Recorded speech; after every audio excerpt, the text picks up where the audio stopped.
Good afternoon, everyone. So I actually wanted to share my story of why I started SkillsForMED. It basically my journey to the West showed me that there are nurses there are so empowered.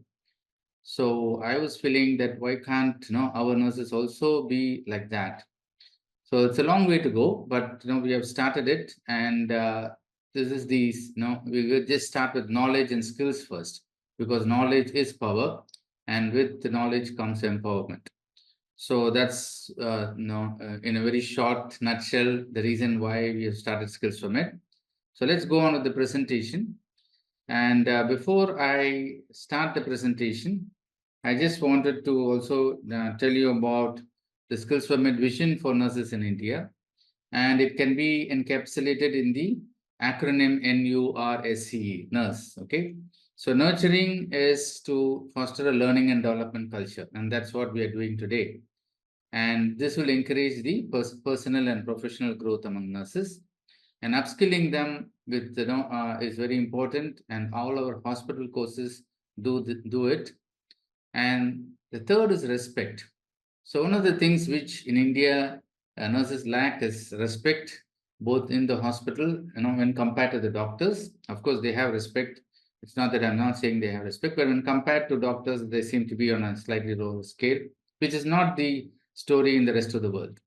So how do we bring in that respect or equality among nurses and strengthen them by providing capabilities, and finally empowering them to take up leadership roles and shape the healthcare of India. So that is the vision.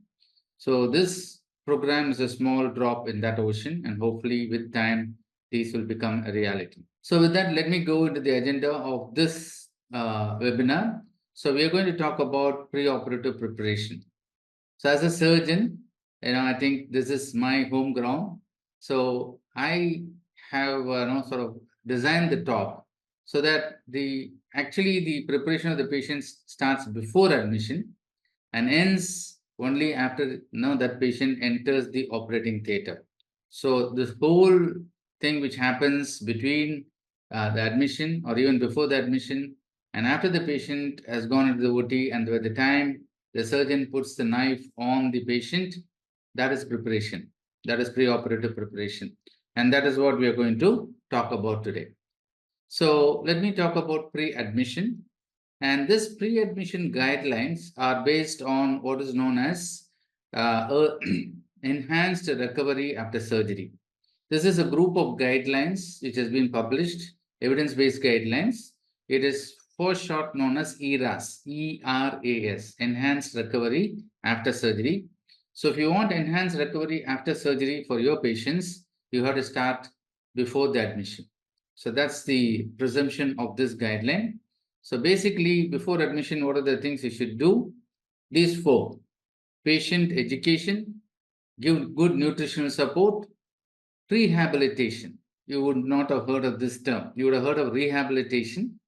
But for surgical patients, you do what is known as rehabilitation. It's a bit of a tongue twister. And then medical optimization. What do we mean by that? So in patient education, you need to give a comprehensive education and counseling, do nutritional assessment and optimization. Rehabilitation is nothing but conditioning the physical condition of the patient. If the patient is smoking, ask him to smoke, and so many other things, some pulmonary exercises to improve the muscle power and all those things.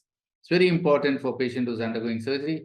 This has been largely been neglected in traditional preoperative preparation. And of course, medical optimization is the optimization of comorbidities like blood pressure, hypertension, and things like that. So the education consists of explanation of the surgical procedure, the risks and benefits, preparation for surgery, what the patient should do, and we also tell them what will help them to sort of speed up the recovery pathway, that is known as enhanced recovery pathway, and discuss with the patient the post-operative expectations, what time they can actually become mobile and what activity they can do, what will be the pain management plan, and how will the discharge planning be, and all this the patient has to get participated. So if you look at today's surgical practice, most of this is done informally by the surgeon. So as a surgeon, if a patient comes to me, I would probably tell a few of these, and maybe if the patient is very inquisitive, they will ask about other things like immobilization, pain management. Mostly pain management is not discussed in traditional preoperative preparation. But here, there will be a preoperative, enhanced recovery liaison, a sort of secretary who will take, sort of coordinate the patient, much like the, master health checkup program. They will go and meet the nutritionist. They will go and meet the physical therapist for the rehabilitation. All that is done in a very systematic manner. So that is comprehensive preoperative education and counseling. And the patient participation is a must for this to be successful. So rehabilitation, as I said, is physical conditioning, nutritional optimization, psychological preparation, medical optimization. Okay, so these are things which you have to, and of course, education and engagement. So as I told you, the patients will go through a systematic process by which these aspects are taken care of, and that is the trend towards which surgical preoperative preparation is moving after the publication of the enhanced recovery after surgery guidelines. So evaluation is done routinely for all preoperative patients. There is nothing new. So we collect the medical, surgical, and medical history of past medical history, identify allergies and adverse reaction to medications, assess the comorbids like hypertension, asthma, blood pressure, and all those things. Then there are certain diagnostic tests which are done.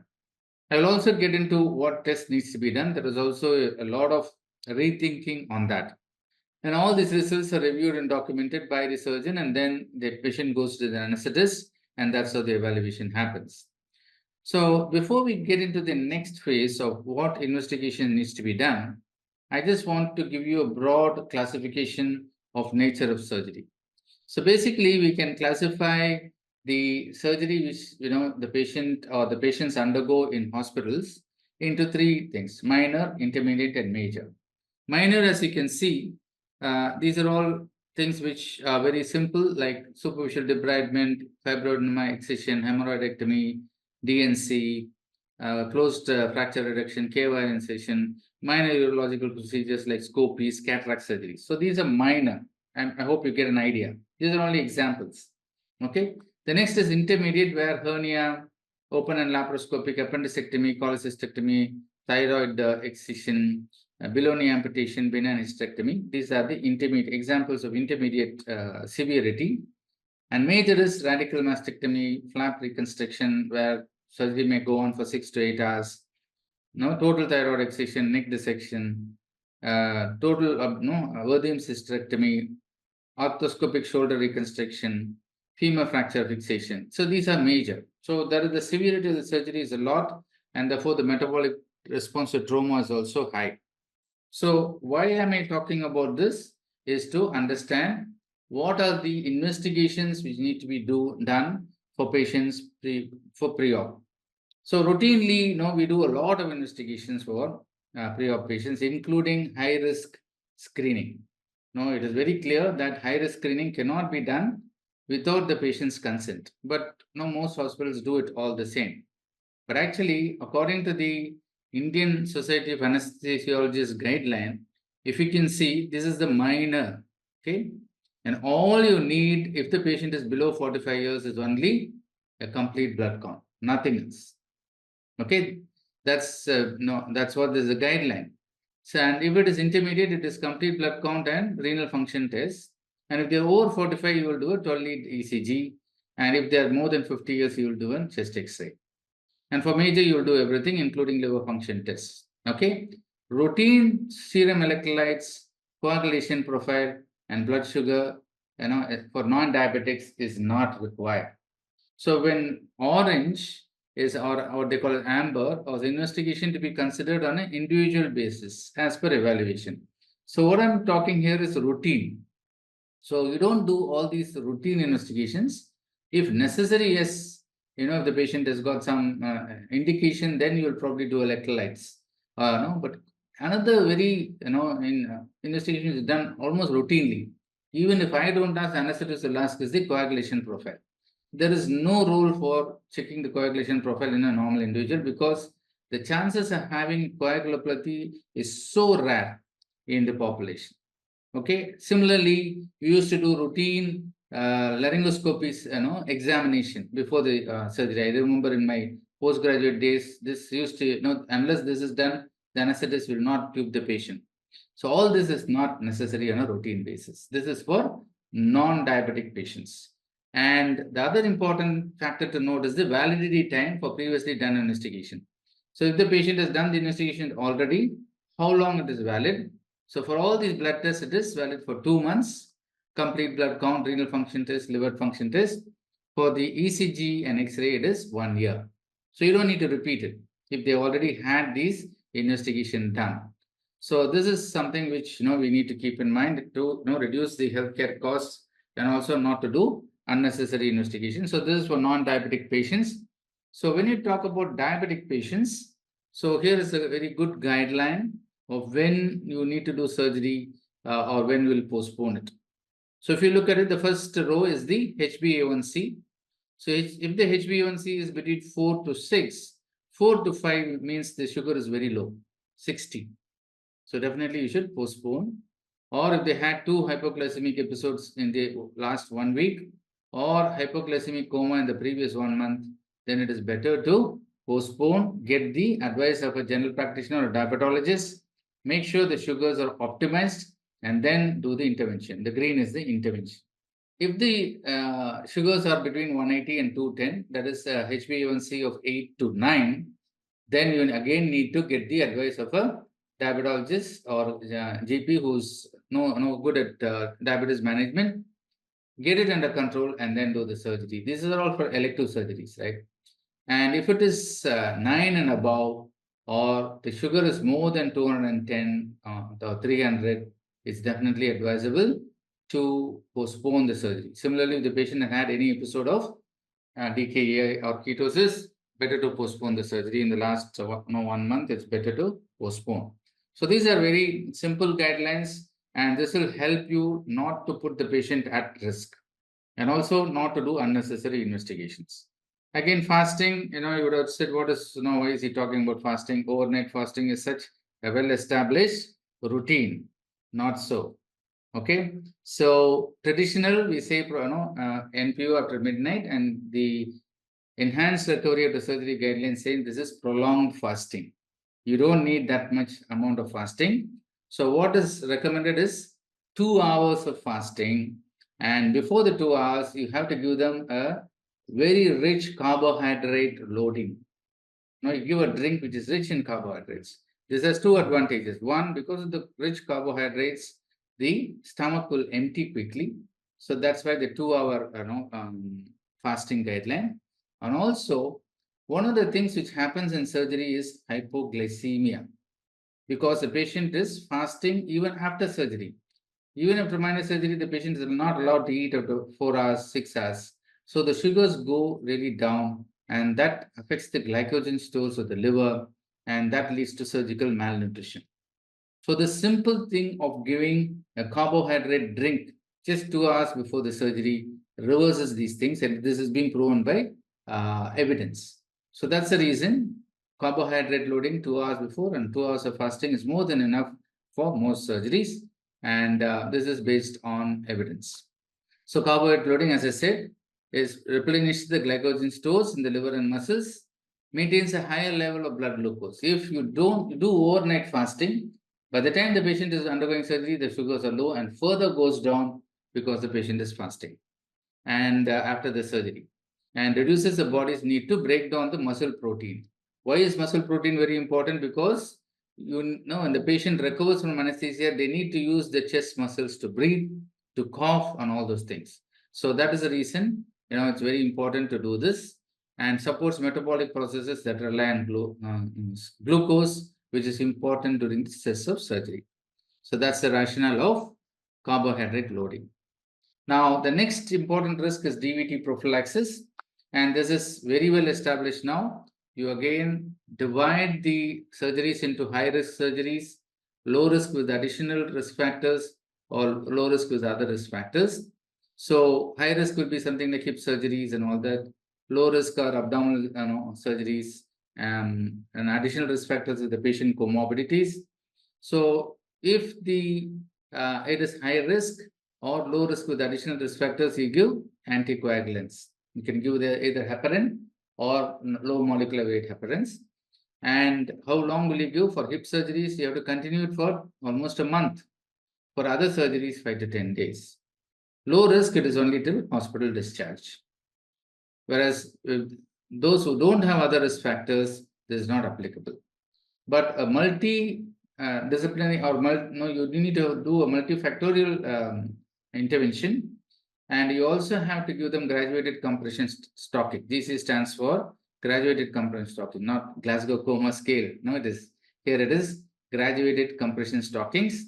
That is there for the major and high risk and low risk with additional risk factors. Similarly, intermittent pneumatic compression devices are also indicated for high risk, but not for other type of cases. Okay, so this again is very important to know who will need the TVT prophylaxis. Next, very important is the consent. And the consent, as we have seen, I think there was even in last week, there was a court case in which the patient, the hospital had to pay up a lot of money because the surgeon went ahead and did an additional operation without taking the consent of the patient. So very important that to understand, there are two stages of the consent process. One is, as a surgeon, I give the information, options, and the patient will probably do an oral decision, but they will go back, think about it, and maybe shop around to various other hospitals and surgeons, and then you get the confirmation from the patient. So there are two stages. That is why it is known as informed consent. So it's also known as prior informed consent. Now you need to give the information prior to the surgery, well in advance. So the doctor gives the information, patient understands information, then signs a consent form with the doctor. So who should take the consent? Definitely it is the doctor who's doing the procedure who should take the consent. So the steps are, you tell about the nature of the procedure and its purpose, benefits and effect, any alternatives, risks, adverse consequences of not doing the treatment, and any doubts have to be cleared. So these are the steps, and then the patient should be given enough time to discuss with the family members and then only sign the form. You cannot say, no, just admit them on the night before the surgery or on the morning of the surgery and then take the consent. It is not valid. That is the whole concept of prior informed consent. So we have created an acronym called KIND CARE for all the steps which you have to take in the consent process. So one is to know about your patient and the procedure, that is K. I stands for introduce yourself, tell your name, designation, and whose behalf you are taking the consent. Consent can also be taken by the member of the surgical team. And N is the name of the procedure, which site, and site should be clearly mentioned to the patient. D is describe the procedure, the indication, and its benefits. And then C stands for complications, any risk of that particular procedure. A is any alternative procedures, advantages, disadvantages, why you are doing this procedure and not those procedures, that has to be explained to the patient. And R stands for any reassurance or clearing doubts. And finally, evidence of documentation is very important. You need to get the signature and file it in the case sheet. So that's the acronym KIND CARE for junior doctors who would want to take the consent. Now, the next phase, part of preoperative preparation I want to discuss is complication prevention. Every surgery can potentially result in some complication or the other. It could be a simple complication, but just a lung collapse, or it could be a major one. But it is up to the surgical team, including the doctors and nurses, to do their best to prevent these complications. So what are the complications? Pulmonary aspiration is very common. Surgical site infection, cardiopulmonary complications like cardiac arrest or cardiac failure, MI, anxiety, deep venous thrombosis, and surgical errors. So pulmonary aspiration is prevented by fasting the patient and also giving them some antacid. Even if the aspiration happens, the acidity of the secretions is reduced. Surgical site infection, we'll talk about it, antibiotic prophylaxis, and preparing the skin as close to the surgery as possible. Cardiopulmonary, preoperative exercise teaching, early mobilization and pain control, anxiety, psychological support, and if required, administering pre-medication. DVT we already discussed, and we'll discuss about the how to prevent surgical errors. That is wrong site, wrong procedure, wrong patient surgery. So error prevention, we'll talk about it first. So these are the three things: wrong patient, wrong site or site, and wrong surgery, wrong procedure. So these are known as the 3 Ws. And this can be prevented by the universal protocol. What is this universal protocol? One is identifying the correct patient. So that will prevent the wrong patient surgery. And then the correct procedure should be double checked at the time of the patient admission, at the time of patient transfer to the OT, and during timeout before I put the surgical incision. So that will prevent the wrong procedure. And finally, the wrong surgical site can be prevented by correct surgical site marking. So these are the universal protocol which has to be done for all patients. There's no exception. Every patient will have these 3 done before going into the surgery. Who should mark the surgical site or site? It is the surgeon or a member of the team. And if at all discrepancies are found, it does happen. So in my own career, I've had a patient who had an ultrasound wrongly mentioned as the left side, and I know the patient has got a right-sided hernia. So this sort of confusion can happen. So you need to, if the surgeon is not aware, the surgeon should be immediately informed, and the surgeon is the buck stops the surgeon. He or she is responsible for resolving the discrepancy before the patient is anesthetized, and then only take up the patient.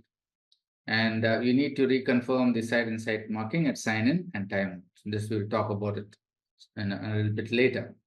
Okay, so the correct procedure, site and site match should match on the consent form, all relevant documents the patient has got, history, physical notes, any doctor's orders, outpatient notes, imaging, radiographs. So this happens whenever there's discrepancy, go through all these things and make sure everything tallies. It's very important to do that. So after that, we'll talk about preventing infections after surgery, very important part of preoperative evaluation. So the SSI care bundle is quite extensive. So if you look at it, preoperative care, there is several of these. Intraoperative care, there's a lot of factors that we take into account, and then postoperative care also. This continues. Now, it's not possible to implement each and every one of these, and there are several research to show that even 4 or 5 of these actually makes a lot of difference. So I just wanted to point out one of the studies which showed that a 4-point bundle works very well. Okay, what are these 4 points? One is antibiotic prophylaxis is given according to the guidelines. No hair removal prior to surgery. Normothermia is maintained throughout the surgery by using warmer blankets and things like that. And hygiene discipline, not opening the theater doors unnecessarily by the personnel moving in and out. This is all they took. Only 4 things they implemented in their hospital, and they found that it reduced the SSI by 14 to 37%, depending upon how many of these were actually implemented. In some patients, there are only 1 which was implemented, so it is only 14%. But for each additional point in the bundle, it kept on increasing. So that's how the bundle works. So try to implement as much as possible, as much as practically possible. But remember that just one will not work. You need a combination of those pre-op, intra-op, post-op bundle to make the infection as low as possible. So many of you would have raised your eyebrows when I said one of those bundles was no hair removal. So hair removal is not something which should be done routinely. It should be done only when necessary, no, and if it is interfering with my incision and suturing. That's all. That is the criteria. You don't say from chest to knee hair removal, all those things are gone. If I'm doing a laparotomy, then I will decide on the table if the patient has got a very hairy chest or hairy abdomen, then only that region where it is affecting the my incision and sutures alone, the hair will be removed. Okay, so it's very, very important, and it has to be done as close to the surgery as possible. So why is it? It is very, very important not to prepare the skin the night before surgery. Why are we telling this? Because shaving results in small cuts which are not visible, known as microabrasion. Every male or every female who shaves will know once they apply the aftershave lotion, that burning happens because of microabrasions. Okay, so these microabrasions are a good culture medium for organisms to grow. So if you do it the night before, there is enough time for these organisms to grow. And when you make the incision, the whole area is teeming with bacteria, and sure, you will get a surgical site infection. So that's the reason the hair removal should be avoided. And if at all necessary, should be limited as little as possible. And it should be done as close to the surgical incision as possible. Very, very important. And I hope you understand the logic for which this is being told. And the next is preoperative bath. All these things I'm telling is for prevention of infections. So this will reduce the microbial load on the skin and minimize the risk of surgical site infection. So it should be done again on the morning of the surgery. So you can use either mostly chlorhexidine, 2 to 4%. If the patient is allergic to chlorhexidine, then you can give them povidone. And you should give them clear instructions how to use it. There was one of my colleagues who did a study on children. He put, you can't do the study on adults, right? So he put a video camera in the bathroom where the children are getting prepared in surgery. The mother just puts the solution in the cap, puts it in the whole bucket of water and gives the bath to the patient. That won't work. Okay, you've got to take the solution just like we do soap, apply over the whole body and then wash it off after about 30 seconds or even 1 minute on the body. So you should give clear instructions like that. Okay, and the final thing to prevent infection is prophylactic antibiotics. As you could see, just antibiotics alone is not important. Not shaving, giving preoperative bath, admitting the patient as close to the surgery as possible, all these things contribute to preventing SSI and not just the use of antibiotics. Now, antibiotic prophylaxis depends on what type of surgery it is. Clean surgery, clean contaminated surgery, contaminated and dirty. So prophylactic antibiotics, that is, what do you mean by prophylaxis is, even before the infection happens, you have given the antibiotic, is only applicable to these two, clean surgery and clean contaminated. In contaminated surgery, for example, trauma, or you're doing emergency surgery on an unprepared bowel, all these things, the wound is already contaminated. The infection is set in. So for that, you have to give therapeutic antibiotics. There is no talk about prophylactic antibiotics. Prophylactic antibiotics we talk about only in clean surgery. Clean surgery are surgeries like where skin and subcutaneous tissue alone is incised. It does not involve getting into the thoracic cavity or abdominal cavity. So these are clean surgeries and there is no need for prophylactic antibiotics. If you are excising a lipoma, if you are doing mastectomy, there is no need to give antibiotics if you're following all the aseptic precautions in the theater. And not following aseptic precautions and giving antibiotics also is not the answer. Okay, all my career, it's now 30 plus years, I have not given antibiotics for clean surgery, and the infection is less than 1%.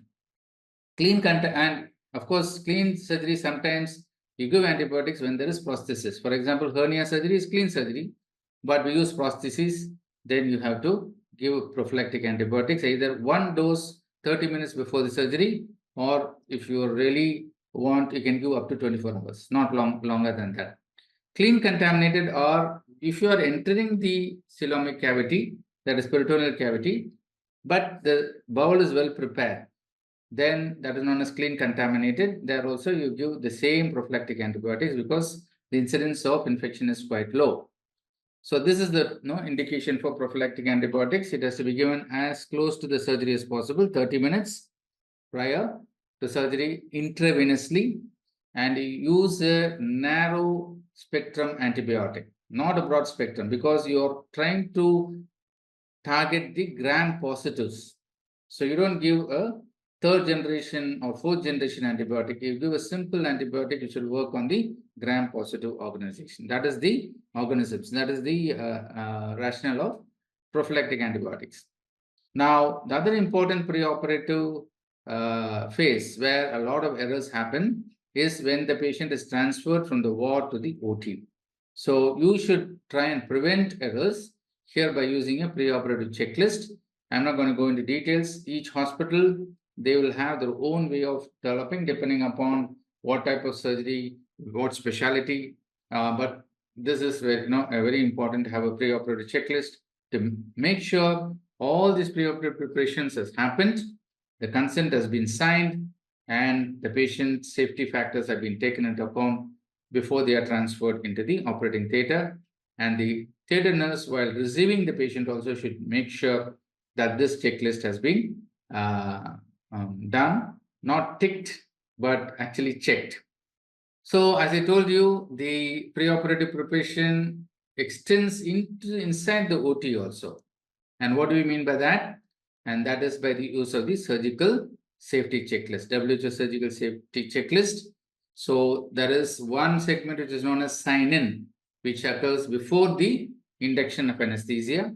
So there you are checking the site marking, anesthesia machine, pulse oximeter, difficult airway risk, and risk of bleeding. And then before skin incision, about the patient, antibiotic prophylaxis, and the surgeon is asked about any critical events, and the nursing team checks the sterility. So from the pre-admission phase till the patient has the skin incision, you need to do all these things. And if you do all these things, then the complications will be less. There will be faster recovery. That's why you talked about enhanced recovery after surgery. And then, you minimize the infections also. Okay. So surgical safety checklist is based on the guidelines on safe surgery. So patient identity, correct patient, correct site. Anesthesia machine is checked to prevent harm from administration anesthetic and also protecting the patient from pain. Allergy has to be checked, and any loss of airway or blood loss has to be taken into account, and blood should be ready. And in the operating theatre, before the incision, we check for critical information for safe conduct of operation and prophylactic antibiotics to minimize the risk of surgical infection. So friends, that is the whole gamut of preoperative preparation. I hope, I haven't missed anything. So if it is, please point it out. We can discuss it during the question and answer session.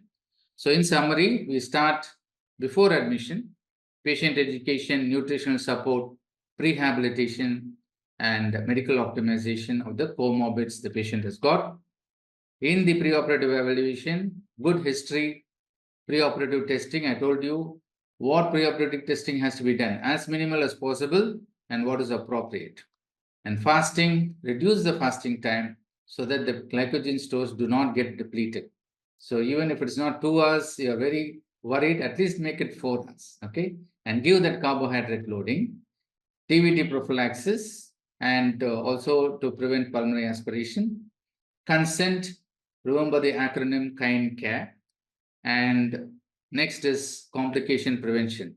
So all the prophylaxis we talked about, fasting to prevent aspiration, pre-medication to reduce anxiety, and then prevent surgical errors by these 3 things of patient identification, correct procedure, and correct site by skin marking, site marking. And infection prevention, the whole thing, preoperative hair removal, preoperative bath, admitting as close to the surgery, and prophylactic antibiotics. Transfer, adherence to the preoperative checklist, and inside the OT, look at the sign-in and timeout to make sure even in the last minute, some error does not creep in. and you are well prepared for the surgery. So this is how we prepare patients for surgery so that they get maximum safety and maximum chance of recovering quickly and getting back to their normal lives. Okay. Thank you so much for again your attention. Let us end this session. Thank you so much.